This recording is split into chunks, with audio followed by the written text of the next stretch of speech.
नमस्कार, मैं हूं आपके साथ अंकिता पाल और आप सभी का हमर छत्तीसगढ़ में स्वागत है। रुक करते हैं खबरों की तरफ। विधानसभा अध्यक्ष डॉक्टर रमन सिंह ने विधानसभा सचिवालय में बैठक की है। इस दौरान स्वास्थ्य मंत्री श्याम बिहारी जायसवाल और उप मुख्यमंत्री विजय शर्मा की उपस्थिति में प्रदेश के स्वास्थ्य व्यवस्था और मेडिकल कॉलेजों की सुविधाओं को लेकर विस्तार से चर्चा की गई है। विधानसभा अध्यक्ष ने प्रदेश के मेडिकल कॉलेज में विशेषज्ञ चिकित्सकों की कमी को लेकर भी चिंता जाहिर की है और उनके मानदेय को बढ़ाने और उन्हें नियमित करने को लेकर भी जरूरी निर्देश दिए गए हैं। स्वास्थ्य मंत्री श्याम बिहारी जायसवाल ने विधानसभा अध्यक्ष डॉक्टर रमन सिंह के सुझाव पर स्वास्थ्य विभाग को एक कमेटी बनाने के निर्देश दिए हैं। आपको बताते चलें कि खबर रायपुर से है।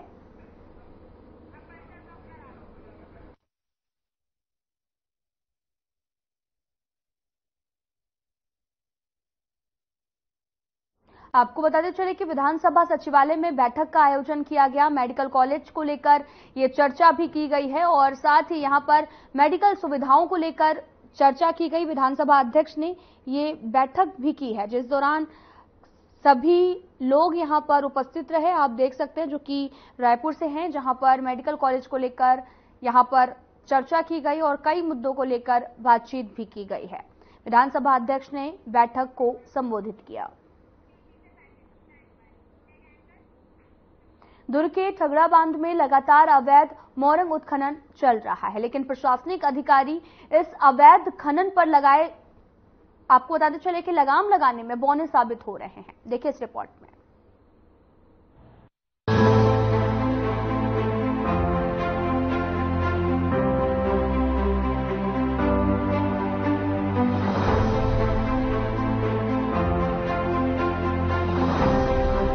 जिला मुख्यालय दुर्ग में धड़ल्ले से अवैध उत्खनन और परिवहन चल रहा है। खनिज विभाग, जल संसाधन विभाग और नगर पालिका निगम दुर्ग के जिम्मेदार अधिकारी भी इस अवैध कारोबार पर लगाम लगाने में बौने दिखाई दे रहे हैं। जिम्मेदार विभाग के नाक के नीचे पिछले 10 दिनों से लगातार शहर के बीचों बीच ठगड़ा बांध में बगैर अनुमति और बगैर रॉयल्टी पर्ची के मुरुम उत्खनन और साथ ही परिवहन का कार्य जोरों शोरों से चल रहा है। इस मामले पर जिम्मेदार अधिकारियों की चुप्पी समझ से परे नजर आ रही है। मिली जानकारी के मुताबिक एक बिल्डर द्वारा बगैर अनुमति के मोरंग उत्खनन कर बगैर रॉयल्टी पर्ची के ही परिवहन कर महाराजा चौक और पुलगांव चौक के बीच बन रहे एक निजी कॉलोनी में खपाने का काम भी चल रहा है। फिलहाल इस मामले पर जिम्मेदार अधिकारी बयान देने से बचते हुए नजर आ रहे हैं। मुरम लेके जा रहे हैं यहाँ से, रॉयल्टी वगैरह पेपर कुछ दे रहे हैं आपको? तो कहाँ ले जा रहे हो उसको? रोड बन रहा है भारतमाला। कहाँ पे? कब से लगी हुई है गाड़ी? तो 15 एक बार भी रॉयल्टी नहीं मिला आपको? कार्ड लिखते हैं। नहीं दिए क्या पर्ची काटने के लिए? बिना रॉयल्टी के पूरा मुरम जा रहा है।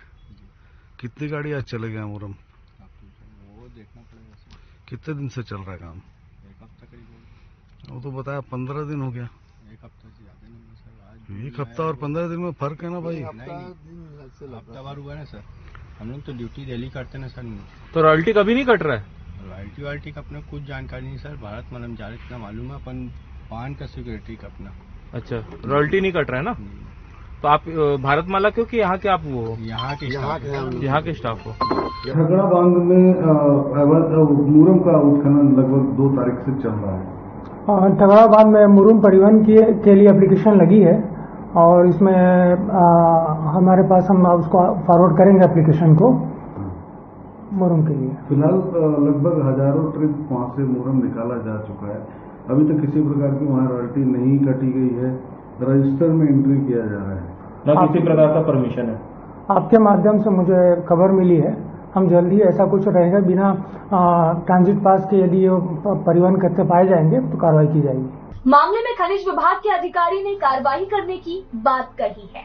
अब देखना होगा कि जिम्मेदार अधिकारी इस मामले पर किस तरह से कार्रवाई करते हैं। Bureau report.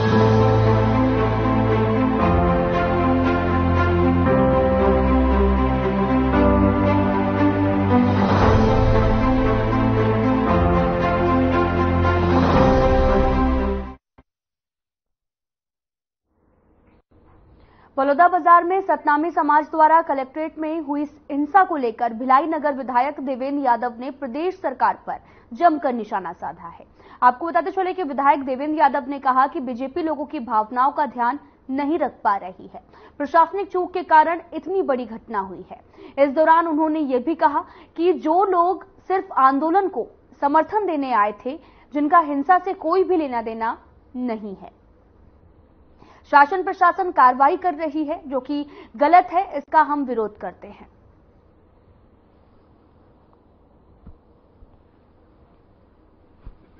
देखिए, ऐसा है, भारतीय जनता पार्टी लोगों की भावनाओं को ध्यान नहीं रख पा रही है। सतनामी समाज जो कि एक बहुत ही साफ और सत्य के मार्ग पे चलने वाला समाज है, जो शांतिप्रिय समाज है, कल वहां पर पुलिस की नासमझी के द्वारा या कहेंगे वहां पे प्रशासनिक सही तरीके से प्रबंधन नहीं करने के कारण वहां पर कल इतनी बड़ी घटना हो गई, दुर्घटना हो गई। छत्तीसगढ़ के इतिहास की बड़ी घटना है।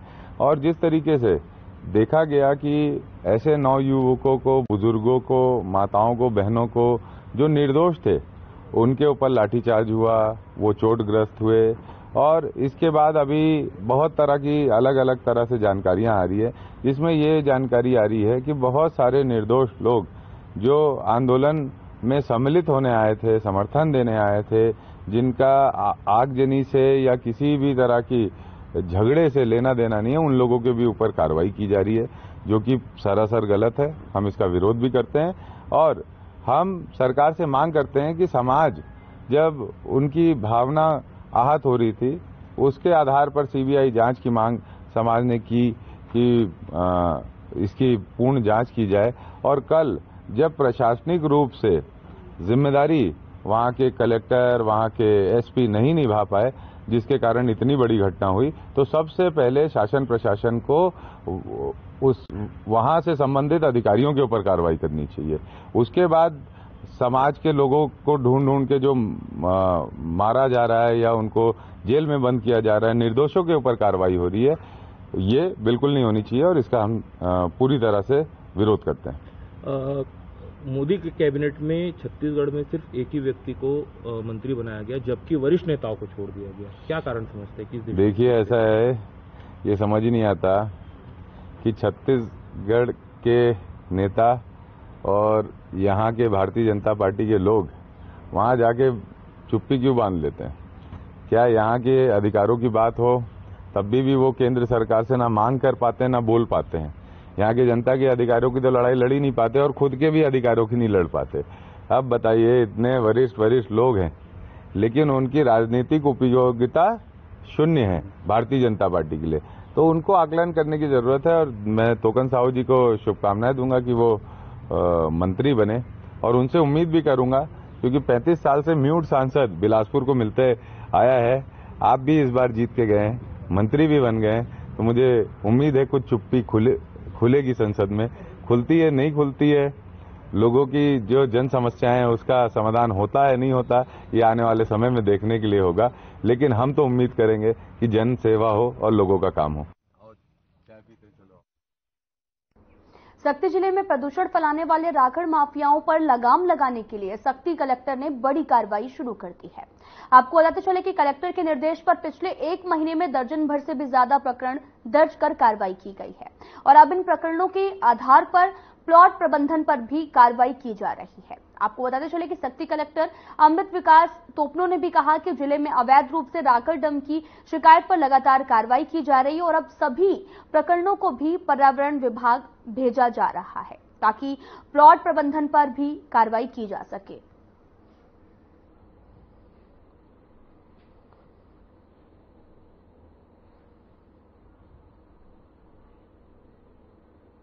देखिए, राखड़ वाले में हम लोगों ने टीम गठित किया था, बेसिकली रेवेन्यू स्टाफ्स का। उन लोगों ने बेसिकली मौका जांच किया जहां बहुत सारे केसेस जो थे उनको गलत पाए गए, मतलब वो लोग गलत तरह से डंपिंग कर रहे थे। उसमें जो है हम लोगों ने केसेस बनाए और वो केसेस जो है हम लोगों ने रीजनल ऑफिस जो होता है आवास पर्यावरण को उनको फॉरवर्ड कर दिया। बेसिकली इसमें प्रक्रिया ये रहती है कि जो भी जिला एडमिनिस्ट्रेशन केसेस आइडेंटिफाई करता है वो सारे केसेस रीजनल ऑफिस आवास पर्यावरण को जाता है। कि बेसिकली फ्लाई ऐश के केस में सेंट्रल गवर्नमेंट ने जो पावर्स है वो बेसिकली आवास पर्यावरण बोर्ड को डेलीगेट करके रखा हुआ है। वो बेसिकली लेवी करती है fine on the power plant. तो हमने प्रकरण तो भेज दिया है, अब जो भी कार्रवाई होनी है वो बेसिकली आवास पर्यावरण की तरफ से होगी पावर प्लांट के ऊपर। बिलासपुर के बाल रोग विभाग की ओर से पुष्प नक्षत्र के अवसर पर आपको बताते चलें कि 275 बच्चों का स्वर्ण प्राशन जो है प्राशन हुआ है और आयुर्वेद महाविद्यालय चिकित्सालय में हर पुष्य नक्षत्र तिथि में 0 से 16 वर्ष तक बच्चों को स्वर्ण प्राशन कराया जाता है। सुबह 9 बजे से शाम 5 बजे तक स्वर्ण प्राशन कार्यक्रम का आयोजन किया जाता है। अगला स्वर्ण प्राशन 8 जुलाई को सुबह 9 से शाम 5 बजे तक आयोजित किया जाएगा और बच्चों की रोग प्रतिरोधक क्षमता में वृद्धि होती है, जो उनके शारीरिक और मानसिक विकास में मददगार साबित होता है। अस्पताल के बाल रोग विभागाध्यक्ष डॉक्टर विद्याभूषण पांडे ने भी बताया कि इसमें नियमित प्रयोग से बच्चों की मेधा एवं स्मृति का वर्धन भी होता है और इसकी प्रामाणिकता वैज्ञानिक आधार पर सिद्ध भी हो चुकी है।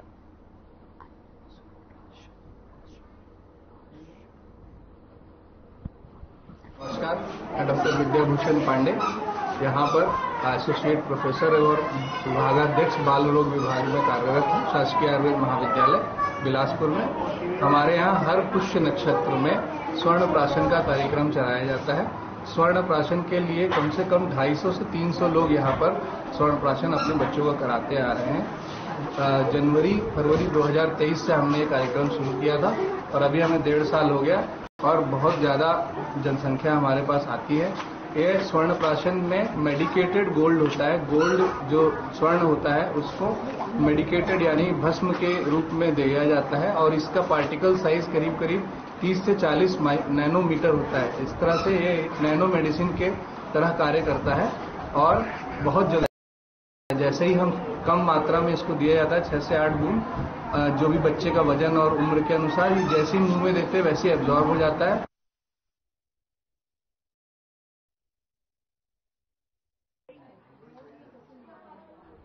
खबर रायगढ़ से है, जहां पर पुलिस अधीक्षक दिव्यांग कुमार पटेल के मार्गदर्शन पर सड़क हादसों में कमी लाने और हादसों में मृत्यु दर को कम करने के लिए यातायात पुलिस द्वारा यातायात जागरूकता को लेकर विशेष अभियान चलाया जा रहा है, जिसकी शुरुआत आज पुलिस अधीक्षक द्वारा की गई है। इस विशेष अभियान में यातायात पुलिस आने वाले 15 दिनों तक बिना हेलमेट बाइक चलाने वाले बाइक चालकों का चालान काटेगी और साथ ही उन्हें निःशुल्क हेलमेट प्रदान किया जाएगा, जिसके बाद में बिना हेलमेट 2 पहिया वाहन चलाने वालों पर पुलिस की कार्रवाई जारी रहेगी। पुलिस अधीक्षक ने भी बताया कि जिले के सामाजिक संगठनों, उद्योगों के सहयोग से यातायात पुलिस यह विशेष अभियान चला रही है। पुलिस अधीक्षक ने चालान काटते हुए कई बाइक चालकों को भी फ्री में हेलमेट प्रदान किया है।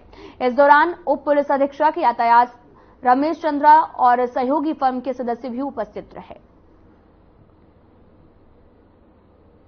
रायगढ़ पुलिस के द्वारा एक नया यातायात के संदर्भ में अभियान चलाया जा रहा है। इस अभियान के तहत जो बिना हेलमेट के घूम रहा है उसका चालानी कार्रवाई किया जा रहा है। चालानी कार्रवाई के साथ साथ उसको हेलमेट भी फ्री में दिया जा रहा है ताकि आगे से वो हेलमेट पहन के निकले, जिससे उसकी जान की रक्षा हो, उसके परिवार में किसी को कोई परेशानी ना हो। हमारा सभी नागरिकों से अनुरोध है कि आप जब भी घर से बाहर निकले अनिवार्य रूप से हेलमेट पहन के निकले। सड़क दुर्घटना बहुतों का आंकड़ा लगातार बढ़ते हैं, उसको रोकने के लिए कवायद हो सकती है। लगातार जो सड़क दुर्घटनाएं हो रही है उसमें किसी ना किसी की जान जाती है, जिससे उसके पूरे परिवार को एक बहुत बड़ी हानि होती है, जिसके संदर्भ में एक विशेष अभियान चलाया जा रहा है ताकि जो भी बाइक सवार है वो हेलमेट पहन के निकले और जिससे कि उससे होने वाली हानि से बचा जा सके। सर, एक बड़ी बात यह है कि बाकी जगह तो छोड़ के कम से कम हाईवे में तो उसको हेलमेट लगाना चाहिए। इस बात का संदेश है। हेलमेट लगाना हर जगह पे कंपलसरी है। अभी विशेष अभियान के तौर पर चालानी कार्रवाई के साथ साथ हेलमेट दिया जा रहा है और ये अभियान करीब 15 दिन चलेगा। 15 दिन के बाद अगर कोई भी बिना हेलमेट का पाया जाता है तो उसके विरुद्ध सतत चालानी कार्रवाई की जाएगी। सामाजिक संगठनों का योगदान मिल रहा है इसमें हमारे द्वारा सभी सामाजिक संगठनों, सभी इंडस्ट्री से सहयोग मांगा गया है और सभी इंडस्ट्री, सभी सामाजिक संगठनों के द्वारा खुल के इसमें सहयोग प्रदान किया जा रहा है। तो वहीं दुर्ग में मोरंग माफियाओं का बोलबाला है और इन माफियाओं के खिलाफ ने प्रमुखता से खबर चलाई थी, जिसके बाद में प्रशासन जागा है और अब इस मामले में कार्रवाई लगातार जारी है। देखिए इस रिपोर्ट में।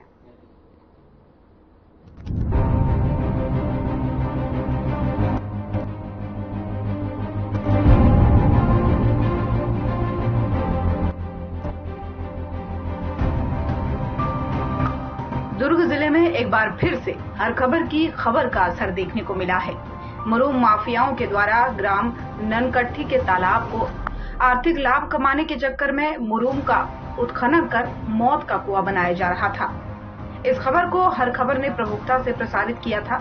खबर प्रकाशित होने के बाद से खनिज विभाग ने मामले का संज्ञान लिया और मुरुम उत्खनन पर रोक लगाते हुए बची हुई रॉयल्टी पर्ची जब्त कर नोटिस जारी कर दिया है। इस कार्रवाई के बाद मुरुम माफियाओं में हड़कंप मचा हुआ है। सर, ननकट्टी में खनिज विभाग द्वारा कार्रवाई की गई, क्या कार्रवाई की गई? ननकट्टी में शिकायत प्राप्त हुई थी कि मुरुम का उत्खनन कर कहीं परिवहन कर रहे हैं। तत्संबंध में हमारे अमले ने मौका निरीक्षण किया है और जांच की और जो उनको विधिवत रूप से 15 जून तक उनको अनुमति परिवहन अनुज्ञा दिया गया था, लेकिन खुदाई में कुछ अनियमितता पाने के कारण से उसकी रॉयल्टी पर्ची जब्त कर ली गई है और नोटिस जारी किया गया है। प्रशासन ने रॉयल्टी पर्ची जब्त कर नोटिस तो जारी कर दिया है, लेकिन अब देखने वाली बात यही है कि आगे इस मामले में क्या कुछ कार्रवाई की जाती है। Bureau report.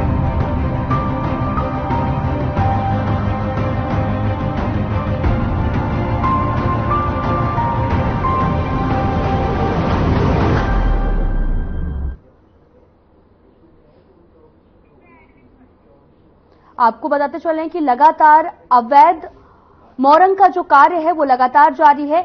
रॉयल्टी पर्ची जब्त कर नोटिस भी जारी किया जा रहा।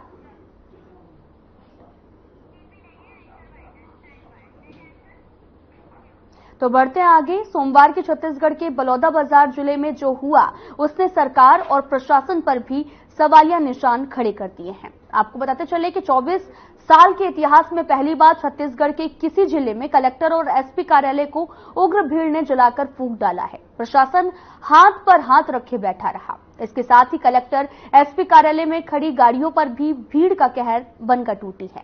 सैकड़ों गाड़ियां जो हैं वो जलकर खाक कर दी गई और इस घटना को लेकर गृह मंत्री विजय शर्मा ने जांच के आदेश भी दिए हैं और कहा कि दोषियों को नहीं बख्शा जाएगा, उन पर कठोर कार्रवाई भी की जाएगी। प्रदूषण का क्या भयंकरतम तोड़फोड़ आगजनी किया गया है। जाने कितने गरीबों की बाइकें जला दी गई। अभी कल सुबह से वो क्या करेंगे। जाने कलेक्ट्रेट के रिकॉर्ड रूम में कितने लोगों की जमीन के दस्तावेज जला दिए गए। अब वो गरीब कल क्या ढूंढेंगे, क्या कराएंगे, क्या करेंगे। ये सब करने का और पूरी बिल्डिंग जला दी गई। कितनी सुंदर सी बड़ी बिल्डिंग, बड़ी मुश्किल से चीजें बनती हैं। सरकारी संपत्ति को ऐसे बर्बाद नहीं किया जाता है और ये सरकारी संपत्ति को बर्बाद करने वाले किसी समाज के नहीं होते, ये असामाजिक होते हैं जिन्होंने ये किया है। हमारे प्रदेश में बाबा गुरु घासीदास के आशीर्वाद से उनको समूचा प्रदेश मानता है, कोई एक समाज मानता है। सर सतनामी समाज विशेष रूप से श्वेत ध्वजवाहक हैं और वो शांति के, सौहार्द के प्रतीक के स्वरूप में श्वेत ध्वज का धारण करते हैं। अब इस विषय पर एक जो घटना विगत माह 15-16 मई की दरमियानी रात को हुई थी कि पूज्य अमर गुफा में तीन जैत खाम को क्षति पहुंचाई गई थी और उस पर पुलिस के जांच से असंतुष्ट होकर समाज ने मांग की थी कि इस पर न्यायिक जांच होनी चाहिए। सभी तरह की चर्चा के बाद न्यायिक जांच की घोषणा माननीय मुख्यमंत्री जी के निर्देश के आधार पर कर दी गई और न्यायिक जांच की जो घोषणा हुई थी उससे समाज संतुष्ट हुआ। समाज के प्रमुख लोगों ने कहा था कि ये पर्याप्त है और इसकी उचित जांच हो जानी चाहिए और इस बार हम लोग अपना आंदोलन नहीं करेंगे, हम सम्मेलन करके माननीय मुख्यमंत्री को धन्यवाद ज्ञापित करेंगे। वो धन्यवाद ज्ञापन का मसला था। और उसके बीच में जो कुछ हुआ है, चूंकि समाज संतुष्ट था, समाज ने स्पष्ट तौर पर कहा था, समाज की मान्यता थी, इसमें समाज का कोई विषय नहीं है। समाज तो अपने कार्यक्रम में था, अपने भाव में था। अभी बीच में किसने आकर के ये सब किया, ये असामाजिक लोग कौन है, ये मसला है। और इस मसले पर ही मैं सोचता हूँ कि कानून काम कर रहा है और उचित समय में सब कुछ स्पष्ट होगा। तो प्रशासनिक चूक मानते हैं, क्या मानते हैं कि कहीं न कहीं प्रशासनिक चूक हुई है? देखिए, जो कुछ हुआ है मैंने बहुत विस्तार से आपको बताया, बहुत विस्तार से बताया। मसला ये है कि सब कुछ स्पष्ट था, कुछ बात नहीं थी।